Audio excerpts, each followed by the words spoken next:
Hey guys, it's the middle of the night here in Asheville, North Carolina. Rain's drumming on the windows like it's trying to drown out what I'm about to say. My name is Clara Monroe. I'm 64. For the last 37 years, I've restored antique American quilts, not just sewing patches, but breathing life back into fabrics that carried entire family histories. Civil War-era star patterns torn by time, Appalachian log cabin blocks faded from sun and grief, friendship quilts signed by women who never saw each other again after one bad winter. Strangers trusted me with their most fragile heirlooms. I never let one stay ruined. I thought I could spot every frayed edge, every weak thread. I was wrong about the biggest tear of all. It happened 2 nights ago. 1:52 a.m. My phone lit up on the nightstand, no name, just a number from Charlotte. I almost ignored it, but something in my gut twisted, the same instinct that tells you a stitch is about to pop before you even pull the needle. It was my son Ethan, ATF special agent. His voice came through tight, like he was holding back panic. Mom, Listen to me, right this second. Kill every light in the condo. Get into the hallway closet, the deep walk-in one. Lock it from inside. Do not come out until I text you it's safe. And Mom, under no circumstances do you let Brooke or her fiancé know you're awake. do you hear me? My pulse roared in my ears. I didn't question. I just obeyed. Lights out, bedroom, hallway, the little salt lamp night light I keep because my hips ache in the dark. Pitch black. Bare feet silent on the oak floor. I slipped into the closet, past Ethan's old college hoodie that still smells faintly of cedar from the blocks Daniel used to keep in there. Door shut. Lock clicked. I slid down the wall among coats and scarves, pressed my ear to the drywall. And that's when I heard my daughter, Brooke, the girl who used to sit cross-legged on my work table at 8 years old, handing me pins and asking Mama, "Why do we save the torn ones?" was talking in a voice I'd never heard. Cool. Calculating. Almost proud. Out cold now. I doubled the dose in her evening tea. She won't wake till after 9. Maybe later, if we're lucky. A man's smooth laugh answered, confident, polished, the kind that closes deals over steak dinners. That was Ronan, her fiancé of 15 months. The one who showed up with flowers every Sunday, called me Clara Darling, and asked endless questions about my quilt collection like he was genuinely fascinated. "She's sharper than you think," Ronan said.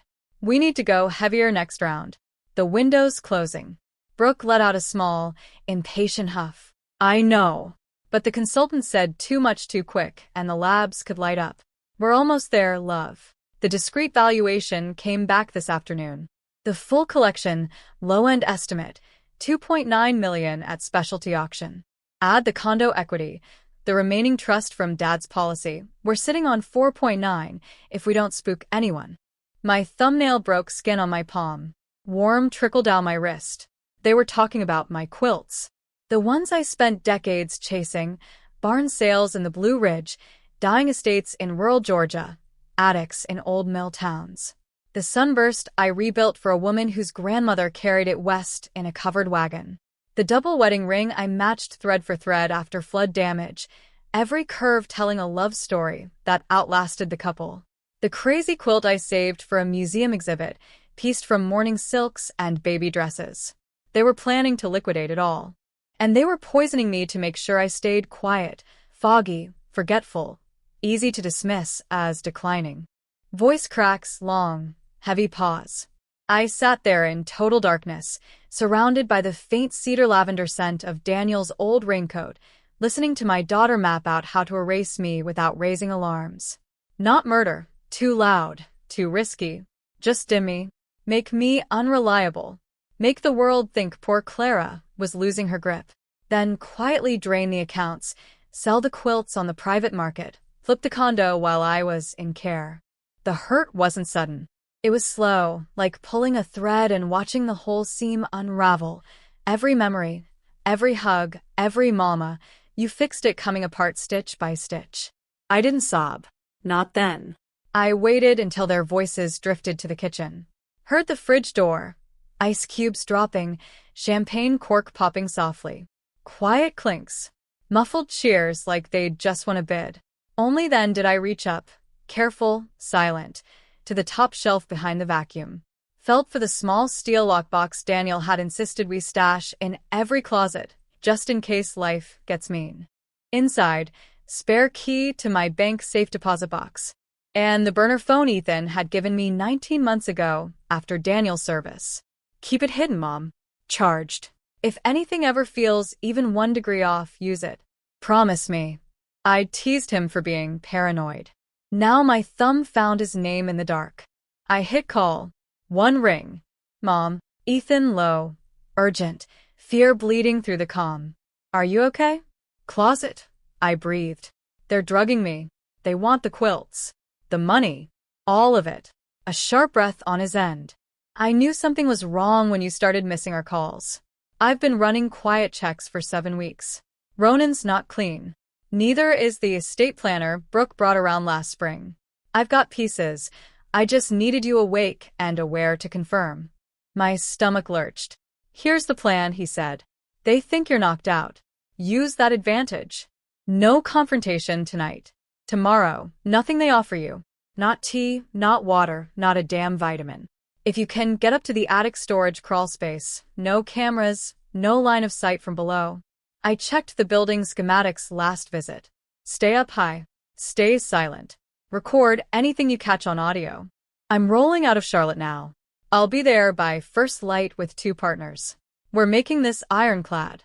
But Mom, you have to hold on for the next 7 to 8 hours. I swallowed. Tasted iron and tears. I will. I love you, he said. You're tougher than they'll ever guess. Click. I killed the flashlight. Sat in black silence. Listened to my daughter toast their future over bubbles in the kitchen. And deep in my chest, colder than grief, sharper than fear, the first fine thread of fury began to weave itself tight. I stayed curled in that closet until the apartment went still. Brooke and Ronan eventually wandered to the guest room, the one I'd turned into my overflow sewing space after Daniel passed. I heard the door latch softly. Their voices dropped to murmurs, then nothing. No more laughter. Just the low hum of the fridge and rain on the roof. Around 3:40 a.m. I eased the closet door open a crack. Hallway dark except for the faint blue glow from the stove clock. I moved barefoot, slow as a shadow. Old habit from years of not waking Daniel when his chest hurt at night. First thing, the kitchen trash. I lifted the lid inch by inch. There, half buried under yesterday's lemon rinds, was the crumpled tag from the chamomile tea bag Brooke had made for me earlier. I pinched it out. Inside, 2 small white tablets, partially dissolved, clinging like wet chalk. No imprint. No label. Just a faint metallic bitter smell when I held them close. I folded them into a paper towel square, tucked it deep in my robe pocket. Next, my bedroom nightstand. No lights. Just the tiny flashlight beam. The joint support supplement bottle Brooke had handed me 4 months ago, the one she said her holistic doctor swore by for clarity and calm, sat right where I'd left it. I shook 1 pill into my palm under the light. Identical size. Same plain white. I added it to the bundle. My ribs felt squeezed, like someone had wrapped quilting bias tape around them and yanked. Every breath reminded me how small the condo had become. How the sage green walls Daniel and I painted together now seemed to close in, listening. I needed air. Space. A place they wouldn't think to look. Ethan had mentioned the attic crawl space. My building has a narrow locked attic above the top units, mostly for holiday junk and forgotten boxes. I'd claimed a back corner years ago for extra fabric rolls and quilt hoops that wouldn't fit downstairs. No windows facing my unit. No cameras. Access through a pull-down hatch in the hallway closet ceiling, the same closet I'd just hidden in. I dragged the folding step stool from the laundry nook. Set it under the hatch. Climbed. Joints protested. Fingers gripped the rough wood frame. I pushed the panel aside. Dust sifted down, carrying the dry scent of old pine and stored cotton. I pulled myself up, knees burning, until I was sitting cross-legged on the plywood floor among labeled cardboard, Christmas lights, Daniel's fishing gear, Clara's vintage prints. I slid the hatch shut behind me. For the first time since Ethan's call, I let my shoulders drop. The space was dim, Only a single bare bulb on a chain I didn't dare pull. I used the flashlight to find the old metal cabinet I'd hauled up here when we downsized. Inside, tax folders, marriage certificate, condo deed, and at the very back, the 2018 insurance appraisal for my quilt collection. A specialist from Atlanta had come then, when a folk art museum in Raleigh wanted to borrow pieces for an exhibit. She'd valued the whole thing at $2.3 million back then. With antique textile prices exploding lately, Ethan was probably right, closer to 3 now, maybe more on the right auction day. They knew the figure. They'd likely known for a long time. I sat on an upside-down plastic storage bin, back against fiberglass insulation, and let the truth settle like lead in my bones. Brooke wasn't always this way. Voice softens, almost wistful. When she was 9, she used to perch on my work stool, chin in hands, watching me hand quilt by lamplight. She'd trace the patterns with her finger and ask, "Mama, why do we fix the ripped parts first?" "Because that's where the real story lives, sweetheart. The scars are what make it strong." She'd nod like she understood everything. When she was 17 and her high school sweetheart ghosted her after prom, she cried into my shoulder for hours. I held her like she was still small. Told her the same thing I told every client who brought me a ruined family quilt. We don't toss the damaged pieces. We honor how tough the fabric really is. She believed me then. Somewhere between student loans, her marketing job in Atlanta, and meeting Ronan at a charity gala, that girl faded. Or maybe she was always waiting under the surface, just biding time until the numbers got big enough. I pulled out Ethan's burner phone again.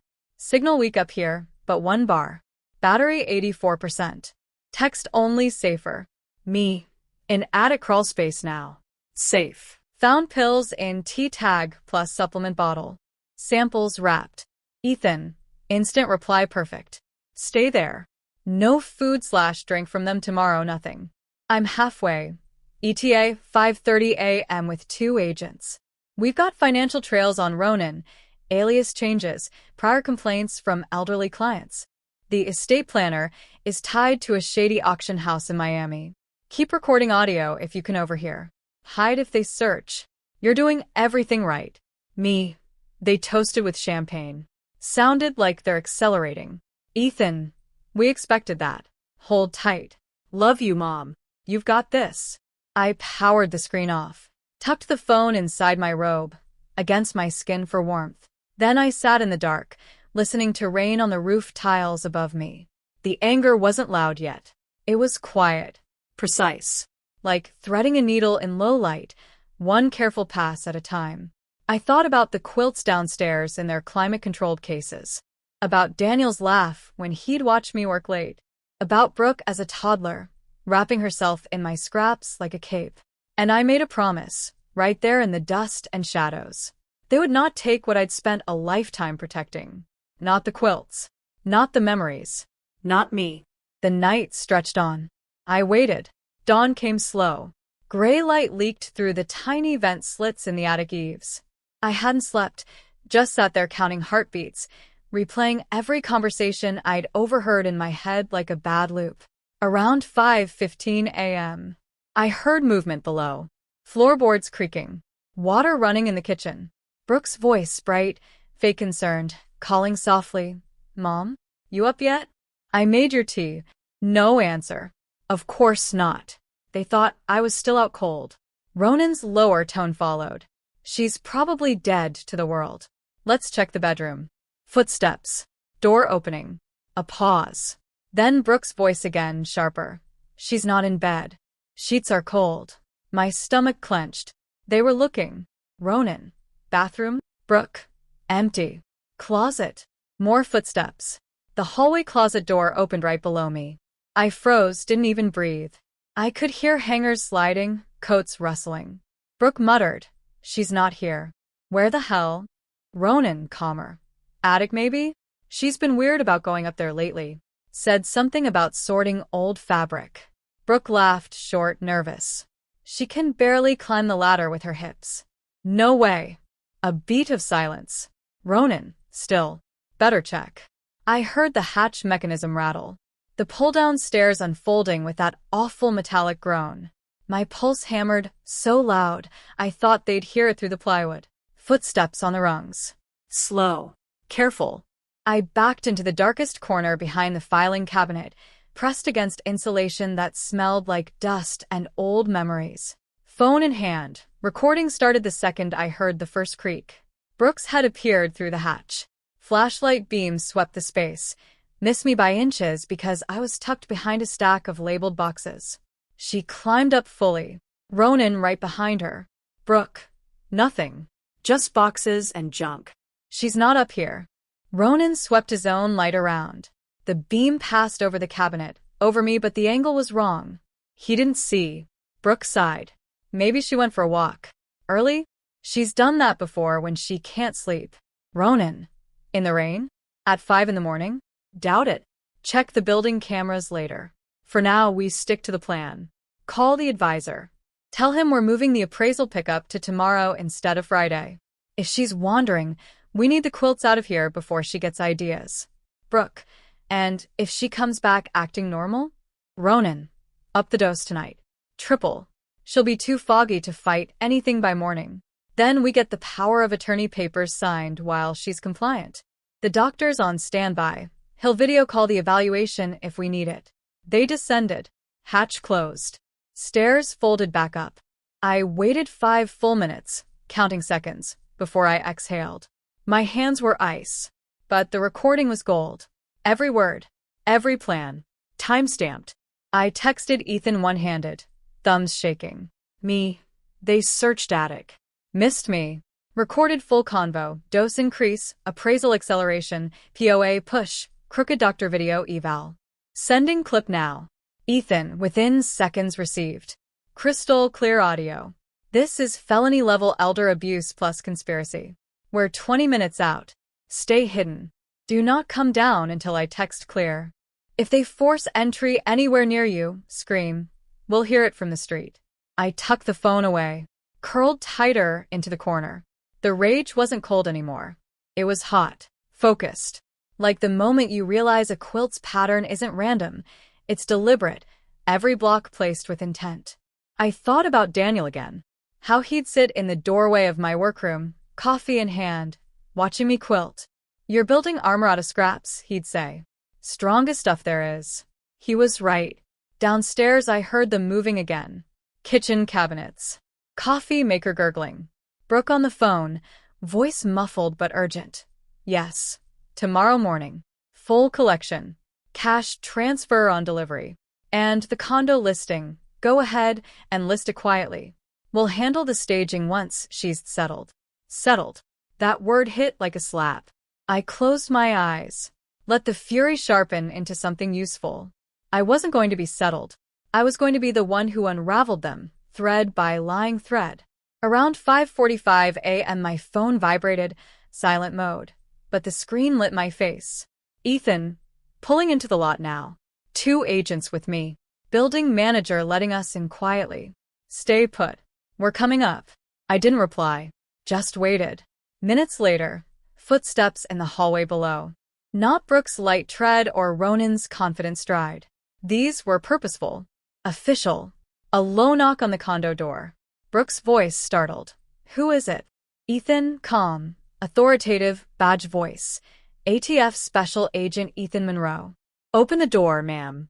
We need to speak with Clara Monroe immediately. Silence. Then Brooke. She's sleeping. Can you come back later? Ethan. We have reason to believe she's in immediate danger. Open the door now or we'll enter under exigent circumstances. More silence. Then the sound I'd been waiting for. The deadbolt turning. I heard Brooke's gasp. Ronan's low curse. Ethan. Where is she? Brooke, voice cracking. I don't know. She wasn't in bed when we checked. Ethan. Search the apartment. Now. Footsteps scattered. Agents moving room to room. I stayed still. Let them come to me. A minute later, the hatch rattled again. Ethan's voice, softer, urgent. Mom? It's me. You up there? I pushed a box aside. Here. The hatch opened. Ethan's face appeared, worried, relieved, furious all at once. He reached up.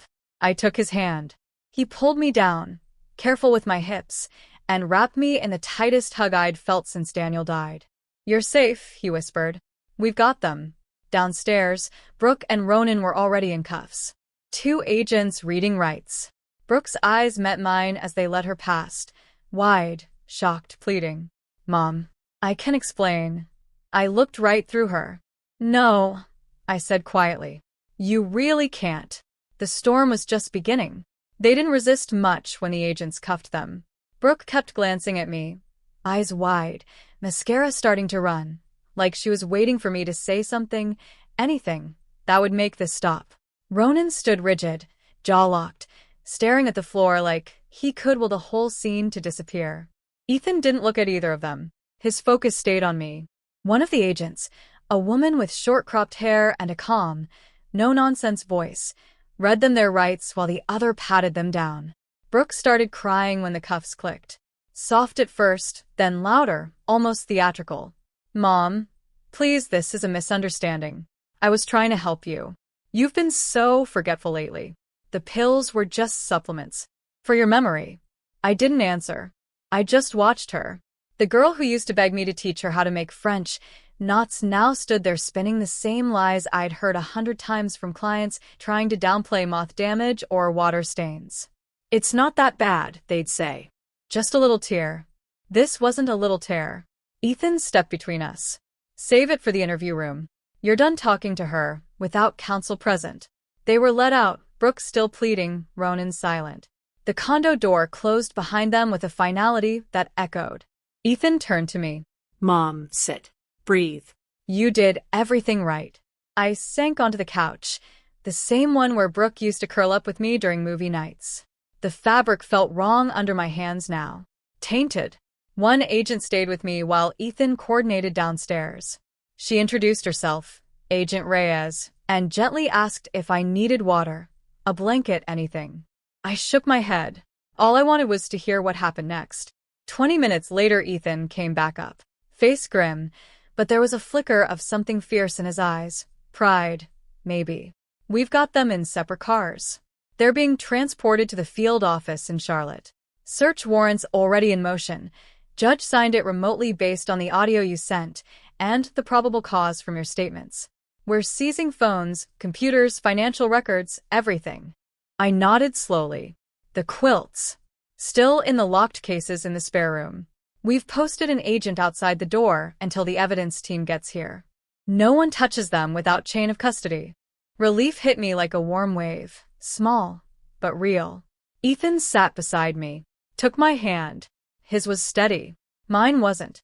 "There's more," he said quietly. "Ronan's real name isn't Ronan Hale. It's Ronan Caldwell. 2 prior complaints, both from elderly widows in Florida. Same pattern. Charming fiancé, sudden health decline. Power of attorney pushed through, assets quietly liquidated. The cases never stuck because the victims were too medicated or too scared to testify. One woman passed away before charges could be filed." My throat closed. "And Brooke?" Ethan looked away for a second. When he met my eyes again, the pain was raw. "She's deeper in this than we thought. Financial trails show she opened offshore accounts 6 months before she even introduced Ronan. Transfers from your trust started small, testing the waters, then ramped up once he moved in. She was the one who researched the supplements. She was the one who contacted the crooked doctor. Ronan was the front man. She was the architect." The words landed like stones in still water, ripples of hurt spreading outward. I stared at the wall where Daniel's framed photo hung, us on our 30th anniversary, me holding a finished quilt, him kissing my temple. "She was my baby," I whispered. Ethan squeezed my hand. "I know. And I'm so damn sorry." We sat in silence for a while. Rain still falling outside. Agents moving quietly through the condo, photographing, bagging items. Then Ethan's phone buzzed. He glanced at it. Face hardened. "Financial advisor they mentioned? He's in custody. Miami PD picked him up an hour ago on a federal warrant. Conspiracy to commit wire fraud." He rolled fast. "Gave up the auction contact in New York who is set to take the quilts tomorrow. They're raiding that gallery as we speak." I let out a shaky breath. "It's really ending?" Not ending, Ethan said. Just beginning. We've got enough for multiple felony counts: elder financial abuse, conspiracy to defraud, administering controlled substances without consent, attempted theft of property valued over $100,000. The audio alone is devastating. And your testimony. Mom, it's going to bury them. I looked at him, really looked. My boy who used to hate when I quilted late because he wanted bedtime stories. Now he was the one protecting me. Thank you, I said. Simple words.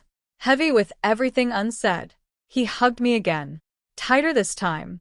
An agent poked his head in. Evidence team's here. They need access to the quilt cases for photos and inventory. Ethan stood.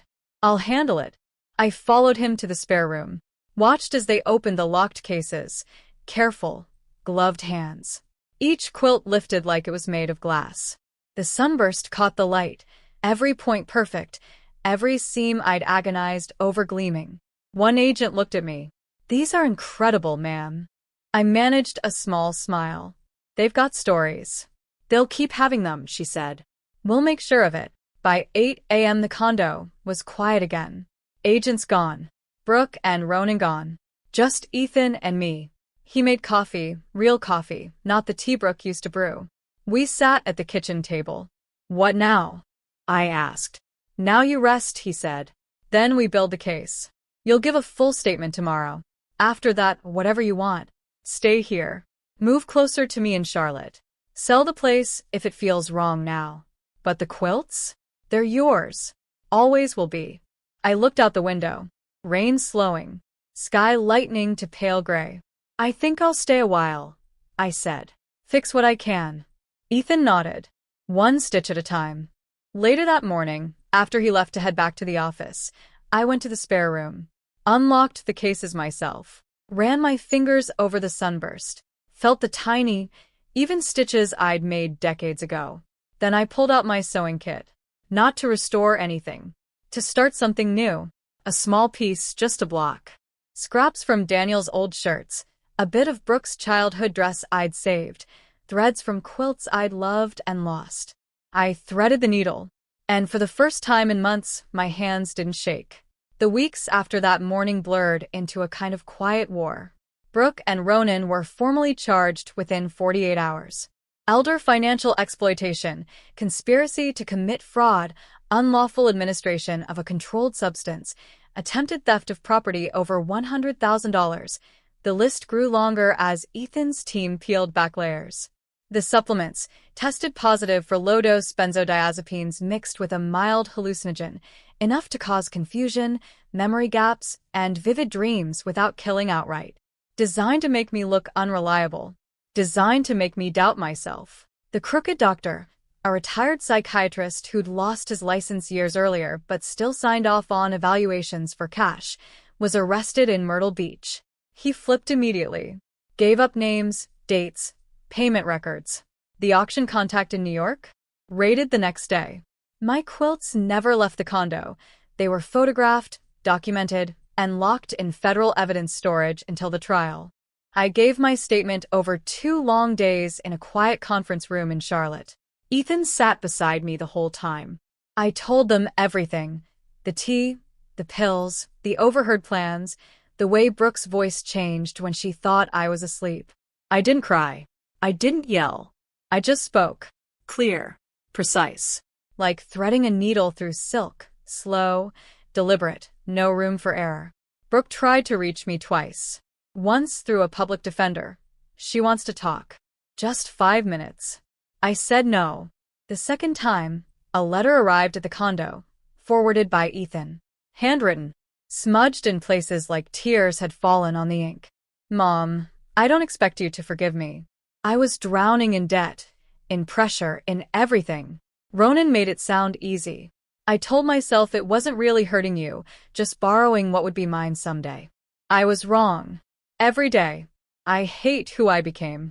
I'm sorry for all of it. For Dad. For you. For the girl I used to be. I read it once. Folded it.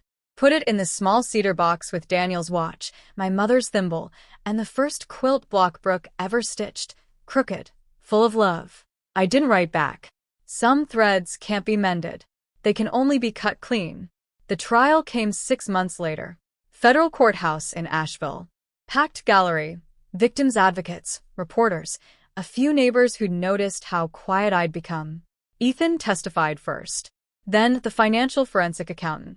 Then the toxicologist. Then me. I walked to the stand in the same navy blazer I'd worn to Daniel's funeral. Looked straight at Brooke across the room. She was thinner, eyes hollow.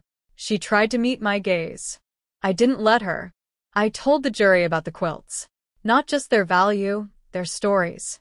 The sunburst carried by a great-grandmother through blizzards. The double wedding ring pieced during a year of rationing. How every stitch was a promise kept. How Brooke used to sit beside me and learn those promises. Then I told them how she tried to sell them. How she drugged me to silence me. How she planned to lock me away in a memory care facility while she cashed out. The courtroom was silent when I finished. Judge, a woman in her late 50s with kind but steel eyes, thanked me quietly. Brooke took the stand the next day. She cried. Apologized. Said she'd been manipulated. Said she loved me. The jury didn't buy it. The audio recordings played, her voice clear, excited, calculating. No tears in those clips. Guilty on all counts. Sentencing came 2 months later. Brooke, 22 years. Ronan, 18. The doctor, 12. The auction contact, 10. The advisor, 8. The judge ordered full restitution, every cent they'd touched, plus penalties. My quilts were released back to me the same week. I had them appraised again, $3.4 million now. But I didn't sell. I loaned 3 to a traveling folk art exhibit. The rest stay with me. I moved 6 months after the trial. A small craftsman bungalow closer to Ethan in Charlotte. Bright sunroom for my work table. No attic crawlspace. No hidden closets. Just open windows and light. I started teaching again free quilting classes at the senior center. Mostly women my age or older. Some had their own stories of family betrayal. We stitched together. Talked. Healed in small, even seams. One afternoon, a new student brought in a torn, crazy quilt, pieces from her mother's wedding dress, her father's army uniform, her sister's baby blanket. Moth-eaten. Water-stained. Almost lost. She set it on the table. Can you fix it? I ran my fingers over the frayed edges. Felt the weight of every life it had touched. Yes, I said. We'll fix it. One stitch at a time. Ethan comes over most Sundays. His kids, my grandbabies, run through the house, laughing. They love watching me quilt. The youngest, Lily, sits beside me now the way Brooke once did.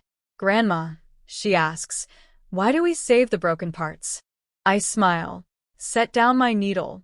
Because broken parts are where the strongest stories live, sweetheart. And stories deserve to be told. I think about Brooke sometimes. Not with hate. That fire burned out. With a kind of distant sadness.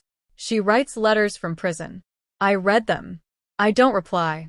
Maybe someday. Maybe never. Either way, I'm at peace with the not knowing. The rage that started in that attic crawlspace? It turned into something quieter. Something stronger. Justice. Not revenge. Justice. I hang a new quilt on the living room wall every season. Bright colors. Bold patterns. No shadows. And every morning, when the sun hits the stitches just right, I remember I didn't break. I mended. Soft. Final exhale. That's my story. If you've stayed with me this far, thank you. You reminded me I'm not alone in the quiet hours. And if you're carrying your own torn pieces right now, listen close. You're stronger than the rip. You always were.